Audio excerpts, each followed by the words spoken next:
Halo, di sini saya akan membagikan cara bagaimana membuat rekapitulasi kegiatan belajar mengajar di kelas.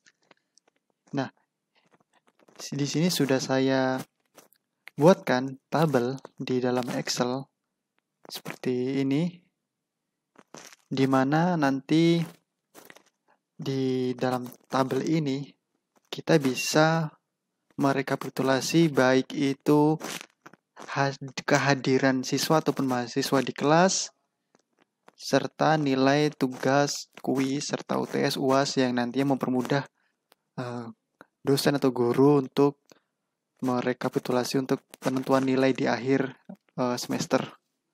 Nah, di sini saya sudah membuatkan format seperti di sini.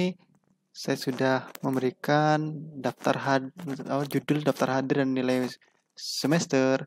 Lalu di sini kita bisa memberikan nama sekolah atau universitas.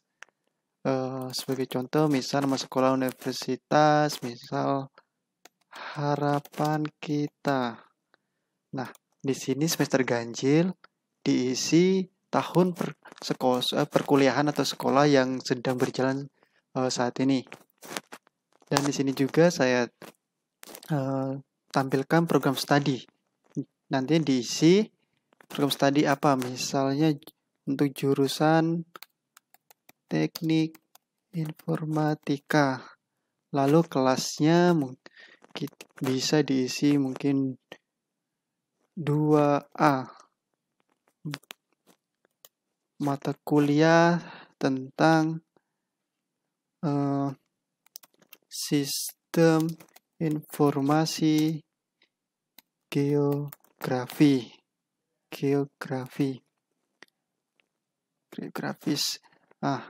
Dosen ataupun di sini bisa diganti guru. Di sini kita isikan nama pengajar. Misalnya saya sendiri Ferry Nugroho. Di sini hari dan tanggal kita isikan Senin 20 Juli 2020.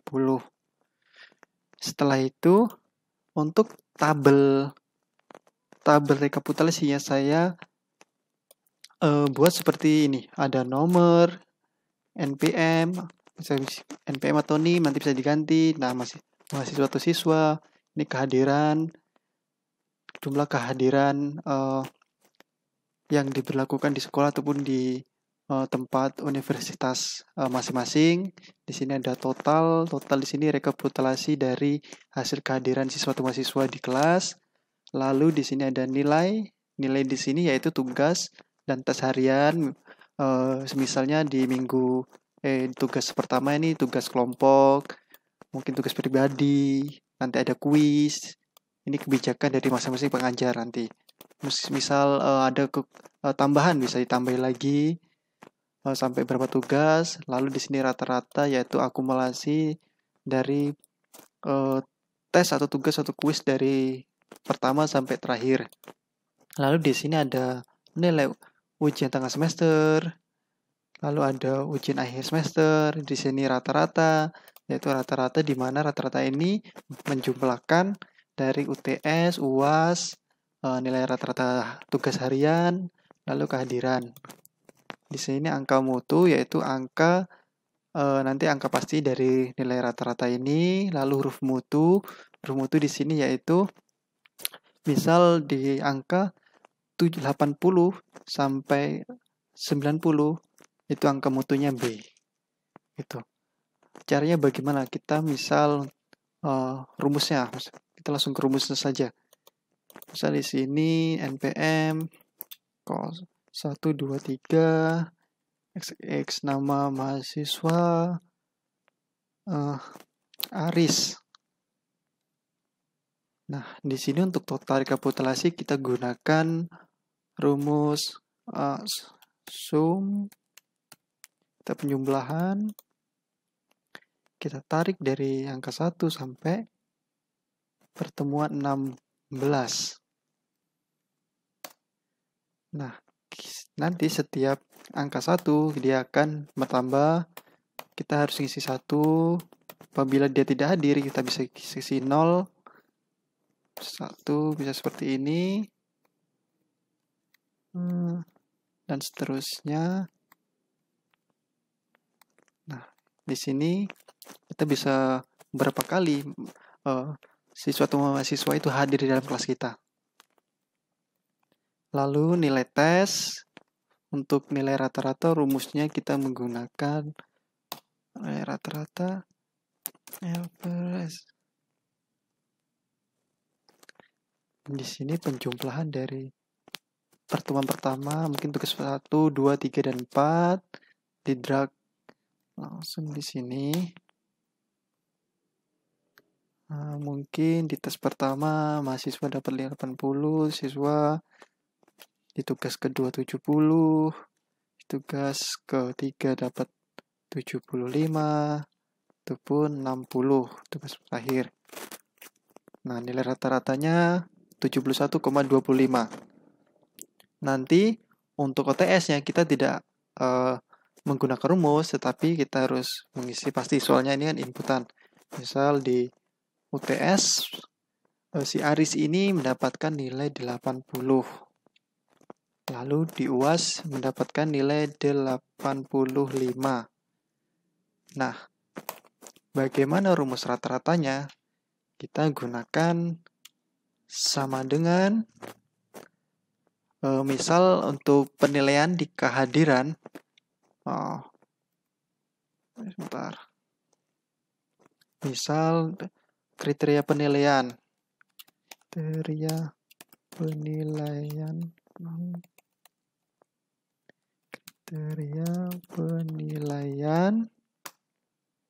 untuk kehadiran ini nilainya semisal 10%. Lalu untuk tugas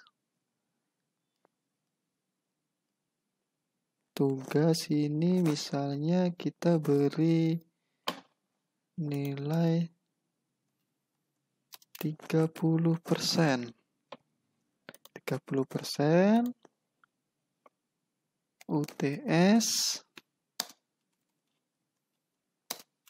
kita berikan bobot 30, misal 30 berapa ini? 20%.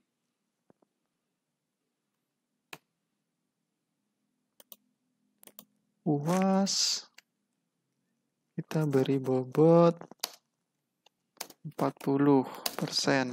Coba kita jumlahnya 40, 10, 50, 100. Oke. Lalu untuk rumus di rata-rata sini kita bisa isikan seperti ini, sama dengan nilai bobot kriteria kehadiran 10%,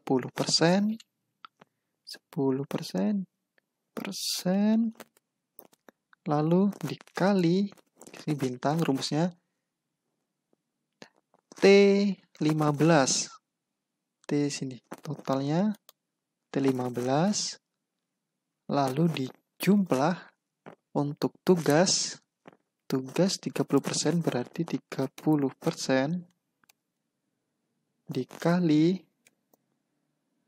dikali kolom Z 15 ditambah UTS bobotnya 20%. 20% dikali kriteria dikali di sini AA 15. Di kolom AA 15 ditambah untuk bobot UAS yaitu 40% dikali UAS di kolom AB 15. AB 15 sama dengan rata-ratanya dari kehadiran, lalu rata-rata tugas harian ataupun kuis, UTS dan UAS yaitu 72,6. Nah, bagaimana angka mutunya? Untuk angka mutunya yaitu angka bulatnya dari 72,6, yaitu patokannya dari angka mutunya 100, 1 sampai 100. Nah, di sini kita tinggal seperti ini. Sama dengan ini AC nomor 15. AC 15. Kebulatan dari 72 ke 6. Berarti ini masuk ke 73. Kalau 72,4 itu masuk ke 72 angka mutunya. Nah, bagaimana rumus huruf mutunya? Untuk rumus huruf mutunya seperti ini. Huruf mutunya yaitu kita menggunakan rumus if. If buka kurung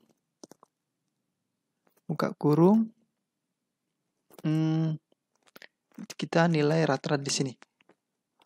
Jika AC 15,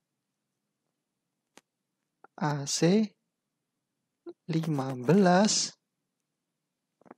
15 itu lebih besar 67,6. Di sini titik koma value-nya sama. Kita buka kurung, kita beri nilai angka huruf mutunya A, misal. Tutup kurung. Setelah itu titik koma lagi, if lagi, if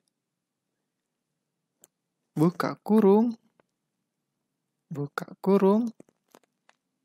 if buka kurung AD 9. Oh, kita bentar. If AD AC 15 lebih besar dari 75,6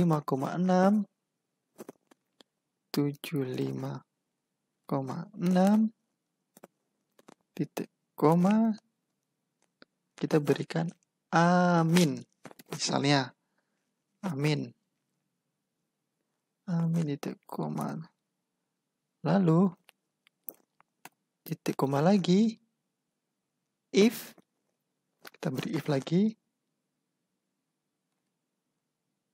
if di sini lagi AC, oh maaf salah, if sama titik buka koma AC 15 lebih besar dari 71,6 titik koma, maka nilainya B+.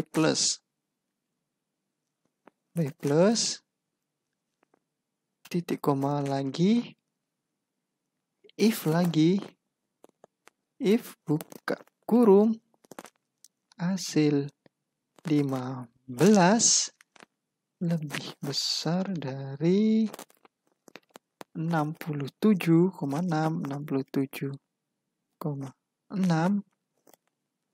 titik koma, kita kutip, kita beri misal B, kutip lagi,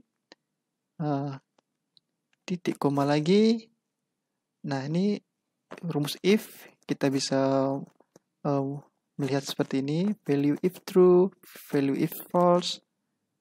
Lanjut lagi ke sini, if buka kurung lagi AC 15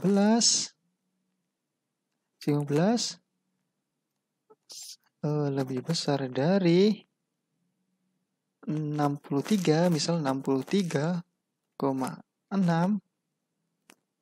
titik koma lagi, kita buka kutip, B min, lalu kita titik koma lagi, tutup dan titik koma, kita if lagi, kita menggunakan banyak if di sini. Soalnya ada A, B, C, D, E, dan E. Kita kembali lagi AC 15. Oh, salah ya. Buka kurung. AC 15. Buka kurung sama dengan bisa 59,6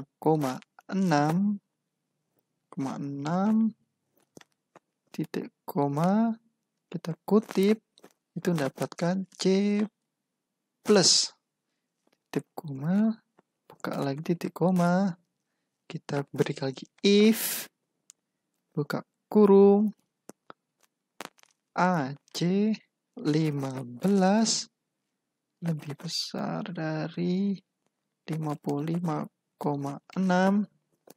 tutup, titik koma, lalu kutip C, kutip lagi, if, buka kurung lagi, AC 15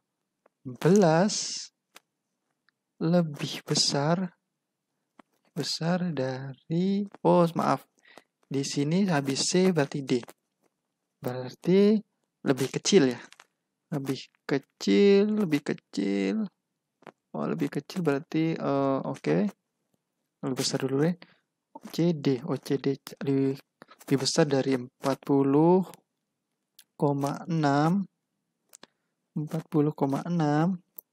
titik koma lagi, kutip, dia akan mendapatkan nilai D. Nah, untuk di bawah itu kita tinggal titik koma, kutip, kita kasih huruf E, berarti di bawah angka 40,6 dia akan mendapatkan nilai E. Lalu kita tutup dengan koma. Berapa? Ada 1, ada berapa if? 1, 2, 3, 4, 5, 6, 7. Ada 7. Kita tes. Maka nilainya A. Oh sorry, di sini ada kesalahan. Oh ya, di sini. Di rumus seharusnya ini 79. 79 sebab ini 71 ke 9. A. Nah, setelah itu kita tinggal di sini tarik. Ini juga tinggal tarik. Untuk mendapatkan nilai, tinggal tarik. Ini tinggal tarik. Untuk rata-rata tinggal tarik. Nanti NPM-nya lagi. Nama Arnold misalnya. Dia hadir terus. Kita tes. Oh, tugas pertama ternyata didapat nilai 40, nilai 30, 50. Dan tugas terakhir dapat 55. Nah, di UTS ternyata dia nggak pernah belajar nih, dapat 50. Di UAS ternyata didapat 90. Oh, ternyata rata-ratanya 60 seperti tadi. Apabila di atas 60, berapa tadi dapat kriterianya C plus ini berarti di atas 59,6. Nah, untuk penentuan huruf mutu ini kebijakan atau tergantung dari sekolah ataupun universitas di mana Anda mengajar. Misal seperti ini saya buat tadi, di atas 79,6 itu siswa atau mahasiswa itu sudah mendapatkan nilai A. Terus di 71,6 siswa itu mendapatkan A-. Terus berapa lagi tadi? Saya lupa. Untuk 79 if 71 B plus. Oh sorry, ini B plus. Kita tentukan B plus. Nanti bisa dirubah sesuai ini. Ini hanya untuk gambaran dari saya saja. If jika mendapatkan B berarti kriterianya 67,6. 7,6 berarti siswa itu mendapatkan nilai B. Lalu untuk C plus 59,6. 59,6 itu siswa mendapatkan nilai C plus. Apabila lalu di 55,6 itu dapat C. 55,6 dia mendapatkan C. Lalu yang 46,6 dia mendapatkan nilai D. Lalu di bawah dikurang dari 46,6 dia mendapatkan nilai E. Nah, huruf mutu atau huruf mutu ini yang A, B, B plus ini bisa ditentukan dari institusi yang Anda naungi saat ini. Sebab ada beberapa institusi yang berbeda cara pemberian huruf mutunya. Nah, inilah tutorial bagaimana cara membuat rekapitulasi untuk mempermudah kita sebagai seorang pengajar di kelas. Nah, inilah tutorial singkat dari saya. Terima kasih dan semoga bermanfaat.